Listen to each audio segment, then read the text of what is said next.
The Wall Family Archive Exhibition. Sincere thanks to the Wall family for the donation of the wallpapers to Limerick City and County Council Archive Service and for their support for this exhibition. Thanks in particular to Mary Marks, Maura Wall and the extended family who gave information.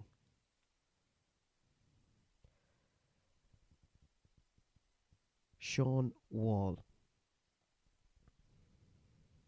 Sean Duvall. Sean Wall was born in 1887 to Thomas Wall and Deborah Lynch. Born and raised in Bruff, County Limerick, Wall was a nationalist and Republican. He believed in a free Ireland and an independent country ruled without British interference. He was a member of the All for Ireland League and was even at a meeting of the group in Bruff as early as 1906. He was a successful entrepreneur, engineer and builder. His company, Wall and Ford, constructed a number of creameries and dairy cooperatives around Limerick. Wall was also an innovator in this sector, designing butter-making and cheese-making equipment with fellow Republican Nicholas O'Dwyer. He founded a company of volunteers in Bruff in 1917 with a number of other colleagues. He was elected leader of this company of volunteers in 1917. Sean Wall's capabilities and leadership were well respected, and in June 1920 he was elected chairman of Limerick County Council. The Flying Column. Sean Wall was in touch with fellow Limerick man Con Collins, who would later become a TD in the First Dáil. Collins had been working with a number of Republicans in Dublin to form volunteer companies, and Wall's was one of the first formed outside of Dublin. The company trained throughout late 1917, and the decision was made to merge the companies of Grange, Brewery, Drummond and Athlacca with Bruff. The Bruff Battalion was formed, and Wall was elected Commandant. Wall was elected Officer Commanding OC of the East Limerick Brigade after there was a split in the support for battalion members Liam Manahan and Paddy Hannigan. They were both the main contenders for the role, but the split was so fierce that Wall was the compromise choice in the ranks of the battalion. When the War of Independence broke out in 1919, Wall was elected the OC of the first flying column in Ireland. The first major activities of the East Limerick Brigade were an attack on Ballylanders RIC Barracks, Doon RIC Barracks, and the attack on the Kilmallock RIC Barracks in May 1920. Wall was seen as a masterful tactician, and a number of men under his command have said that he did all of the major organisational work. Paddy Hannigan and Patrick Clancy formed the column, but Wall was the main force. Administration and War. Sean Wall was also in charge of the Dáil loan collection. These were bonds that were issued to raise money for the new government from 1919 to 1921. Wall collected around £34,000 in these bonds. In terms of scale, the next highest amount was £16,000 raised in West Limerick. This money was vital to run elections and local government duties, as well as help fund any military costs associated with the battalion. Wall's web of connections with dairy farmers was instrumental in helping raise money. Sean Wall and his colleagues were also able to discover a spy in the ranks, who had been posing as an officer of the Dublin headquarters in January 1920. The spy had been tasked with trying to find Dan Breen and Sean Tracy. Wall had him arrested and tried by court-martial. Dennis Crowley, a former British soldier, was executed after a 2-month-long investigation. However, Sean Wall was a peaceful man. He did not use a gun and never took part in any raids himself. The death of the chairman. After almost a year of leading Limerick County Council and organising and facilitating attacks as Commandant of the East Limerick Battalion, Sean Wall was killed on the 6th of May 1921 at Anacarty in County Tipperary. He was on his way with a group of IRA members to a meeting. Wall had been in Dublin for a meeting the day before and was en route to meet forces in the east of the country. There are conflicting accounts of his death, but while his brigade were hiding in a farmhouse, a group of RIC forces were patrolling the roads at Anacarty, which led to panic in the farm. RIC patrols in the area were infrequent, so there are theories that the RIC were tipped off. Many of Wall's colleagues saw him walk out towards the patrol, but were unsure why he did so. Wall was taken by the patrol, and while they were arresting him, one of the men in the cottage fired at the group. Constable James Kingston was shot and killed. In retaliation, Wall was executed with a couple of shotgun blasts to the chest. The RIC took his body and appealed for anyone in the locality to identify and claim the body. They did not know that they had shot the chairman of Limerick County Council. 5 days later, Requiem Mass was held for Sean Wall. It was presided over by his brother Thomas. Sean Wall was buried in Mount St. Lawrence Cemetery in the Republican plot. Had Sean Wall been spared, he possessed all the attributes necessary to have brought him far in a military career, though his gifts as an administrator might well have called him to other fields of endeavour and confirmed him in high office and responsibilities. But his allotted span was short. Major J. M. McCarthy.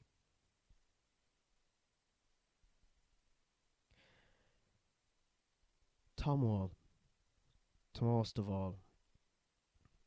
Thomas Wall was born in January 1878 and was as instrumental in Limerick's history as his brother Sean.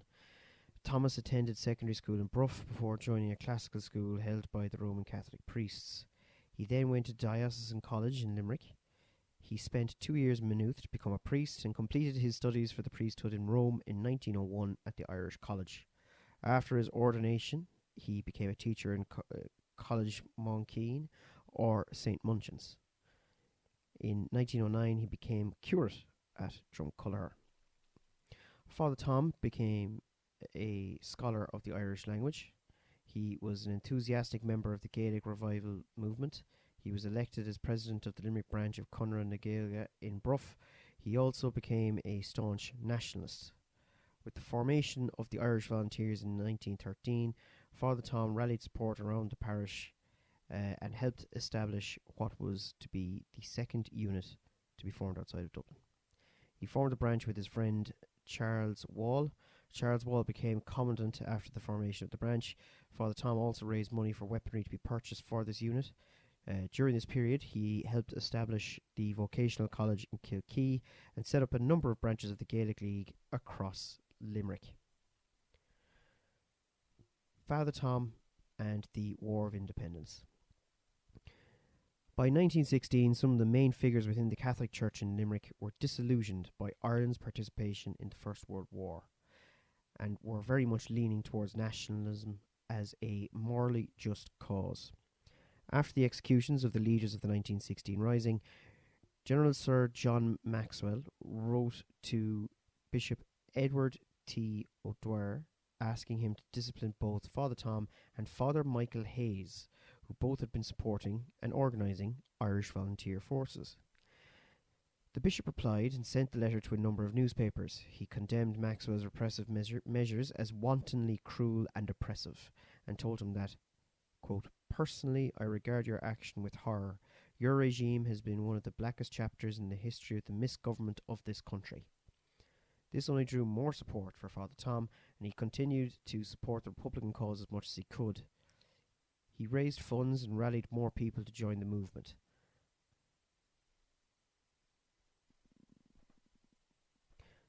On at least one occasion, he took the last confession of men who were to be executed as spies after being court-martialed by the IRA during the War of Independence.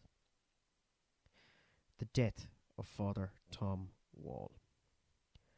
After the death of his brother Sean, Father Tom still pushed for nationalist causes, but stayed true to his belief in the value of education and his love of the Irish language. When he was transferred to Foynes in 1922, he set up another branch of the Gaelic League. He was a supporter of the arts and helped many local playwrights and authors with Gaelic League funding. He organised pilgrimages when pilgrims spoke in Irish for the duration of the trip. In 1930, he was transferred to Stonehall before finally being transferred to Ballingarry. In 1936, he became a canon and passed away in October 1958. Father Tom was always a family man, helping his sister-in-law Bridget in the wake of Sean's death. His brother Frank struggled in New York and Father Tom supported him. Father Tom Wall is a name that can still command intense respect and affection, a name that remains a symbol of all the idealism and sacrifice and high endeavour of that great generation of our race that strove against such tremendous odds for an Ireland that would be free, that would be Irish speaking. Monkeen Shoiga. Bill Wall, Liam Duvall. William, or Bill Wall, was born in March 1883. He was raised in Bruff and was the main member of the Wall household in the 1911 census. He became heavily involved in the nationalist cause like his other two brothers and engaged in a number of operations with the East Limerick Brigade. During 1919 to 1921, he was on active duty with the Volunteers and was involved in the attack on Knocklong Barracks, the ambush at Lakelly, as well as the attack on Grange Barracks. In 1921, he was taken hostage by the Black and Tan forces for 18 days. They used him as protection as they went on patrol around the county. Bill had a business, Wall and O'Neill, mainly drilling wells. As a result, Bill Wall was regarded as a engineering expert, but mostly as an explosives expert. And during the January 1920 attack on Maru Barracks, he constructed a mine to be used to breach the walls of the barracks. It is possible that he may also have used the bombs in the Doon and Ballylanders attacks. The death of Bill Wall.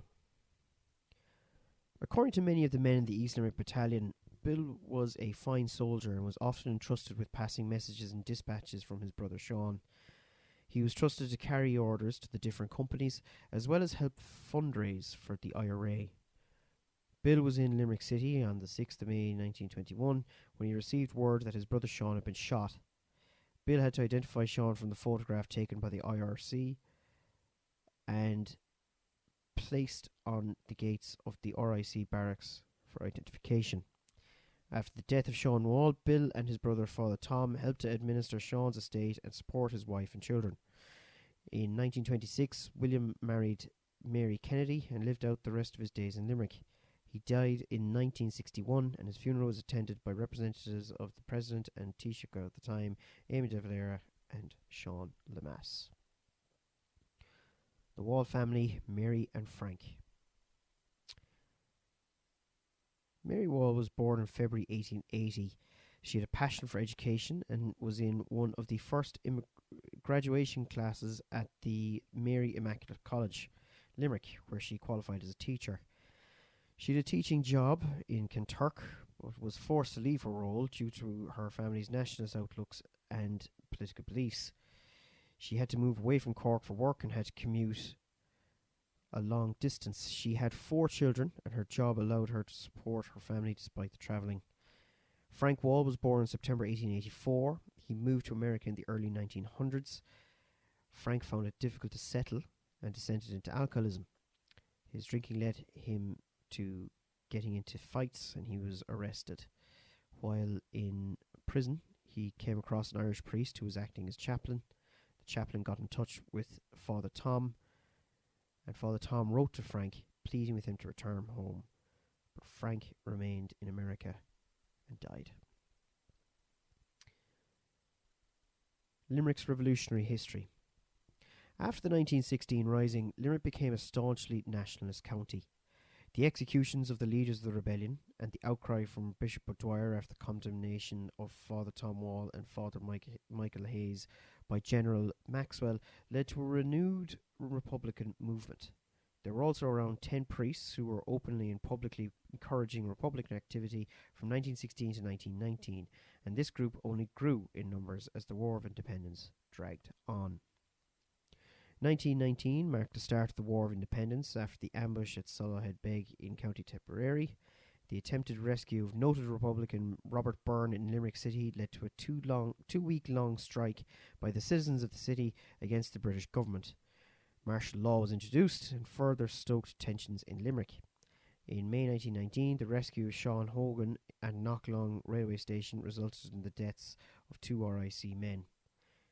January 1920, the Mid-Limerick IRA attacked the Maru RIC barracks. In April, they successfully attacked the Ballylanders barracks.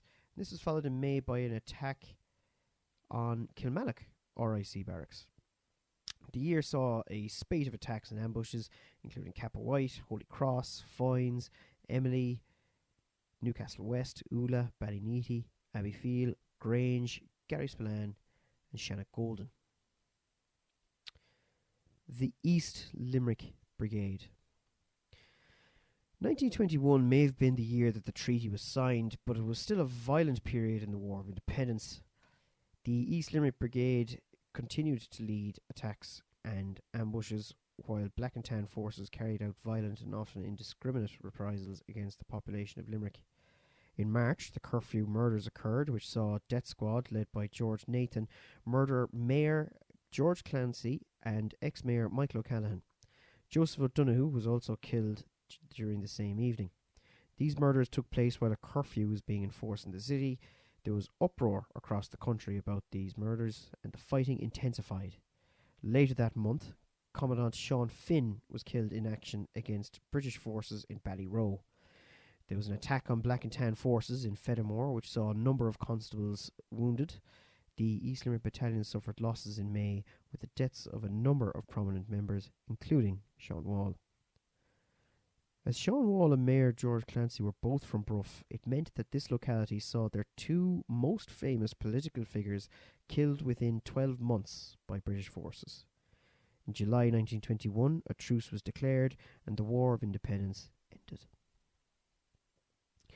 The commemoration of Sean Wall. In tributes to Sean Wall, there are a number of statues and plaques, including in Anacarty, Bruff, Foynes, and also at Maru. Until his death, William Wall was a member of the committee of the Bruff IRA Memorial and of the Limerick 1916 Memorial Committee. Fundraising for a statue to the IRA began in the mid-1920s and continued for almost 30 years before a statue was built in the town of Bruff. The records in the Wall family, who spearheaded the fundraising, show that thousands of people had contributed to the building and commissioning of the statue. The statue was officially unveiled in 1952 by Sean T. O'Kelly, 21 years after the initial designs were drawn up. It was designed by Albert Power and carved by Leo Bro. Education and religion in the Wall family.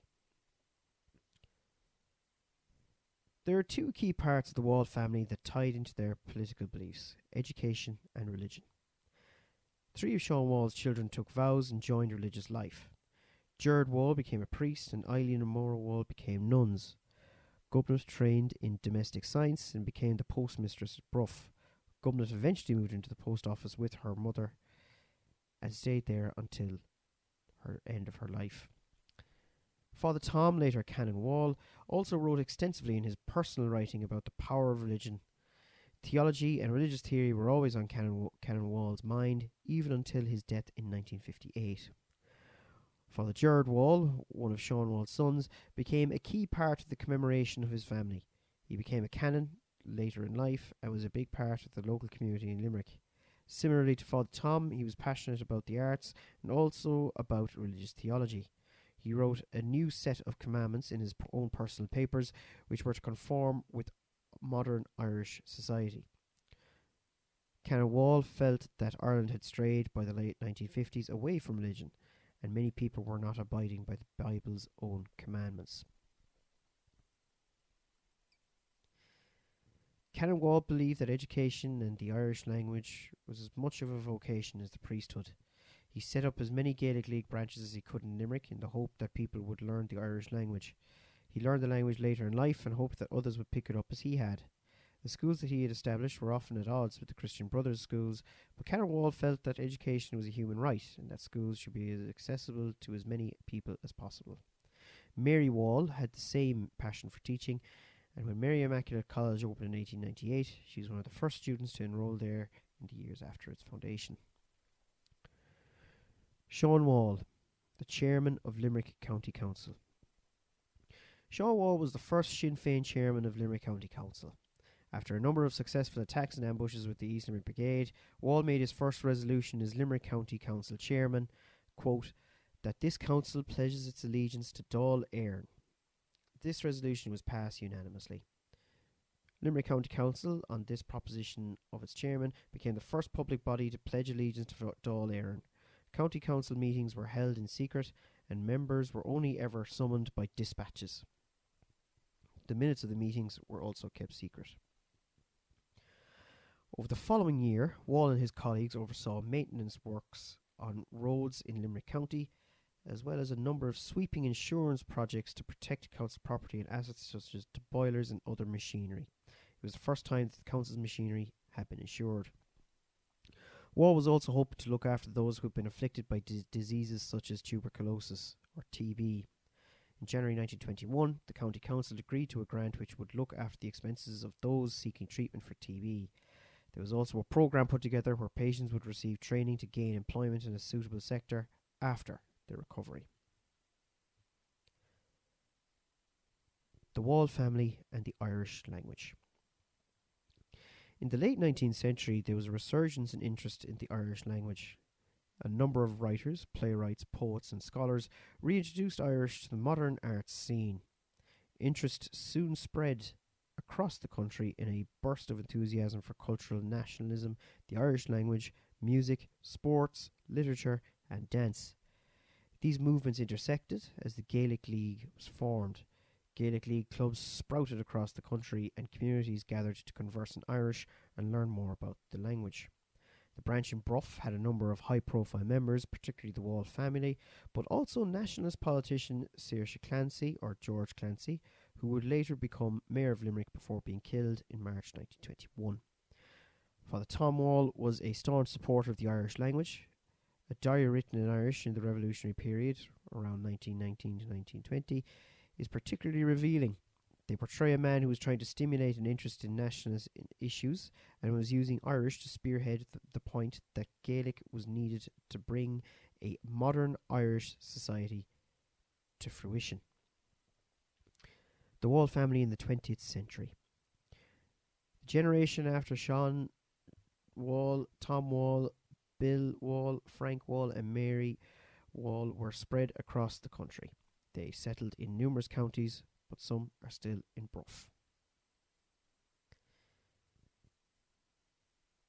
The Wall Family Archive is a collection of papers relating to Sean Wall, Tom Wall, Frank Wall, Bill Wall and Mary Wall. These papers form the basis of this exhibition, and Limerick Archive Service has been delighted to put together this exhibition and this audio tour of the exhibition.